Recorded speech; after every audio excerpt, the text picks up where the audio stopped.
So in this example, we're being asked to find the exact value, and notice that we're dealing with sine of pi over 12. So in this particular problem, we're going to have to refer back to the sum and difference formula for sine, and in particular, the difference formula.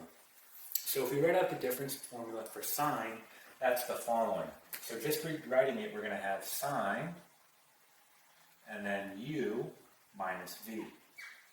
And if we go ahead and expand this out, the difference formula for sine is going to be the following. We have sine u times cosine v minus cosine u times sine v. Okay, so there is the difference formula for sine, and what we want to do here is we want to think about how we can rewrite this pi over 12 so that it's in the following format here of u minus v, right? So how can we do that? Well, if you think about it, we can break this fraction apart, right? So, for example, if we rewrite it the following way, we can rewrite it like this. Sine of pi over 3 minus pi over 4. So here's my u, here's my v, I'm in the correct format, and just so you can see how this works out, right, I have pi over 3 minus pi over 4, right? Let's just get a common denominator here, so we simply multiply the denominators, we get 12, right? What did I multiply this by in order to get 12? I multiplied by 4, so 4 times pi, 4 pi. Then I have minus, what did I multiply this by in order to get 12? I multiplied by 3, so 3 times pi, 3 pi. So you can see how this works out, right? 4 pi minus 3 pi is just pi over 12. Exactly what we have here, right? So we just rewrote it. It's still the same mathematically, but now we have it in the difference formula for sine, and we can go ahead and calculate what this value is going to be. Okay, so let's go ahead and do that. So let's go ahead and just erase this.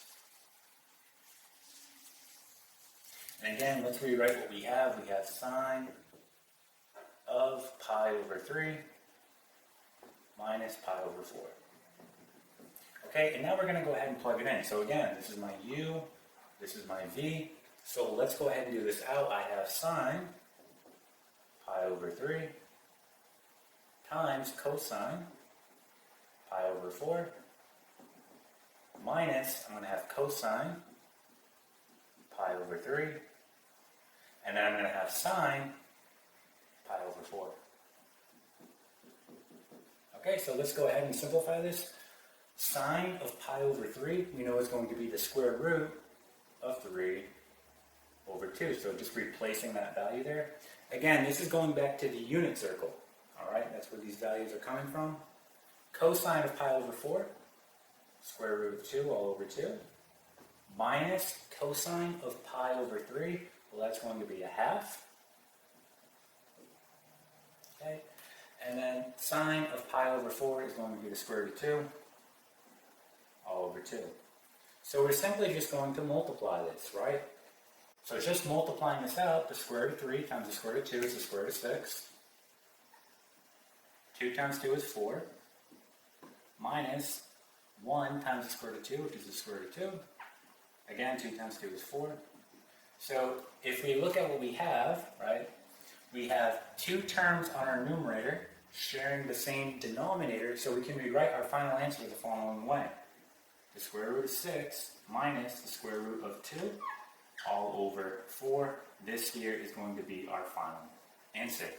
Okay, so that's how you find the exact value of sine. In this case, we used the difference formula for sine in order to calculate the exact value. Okay, and that is it.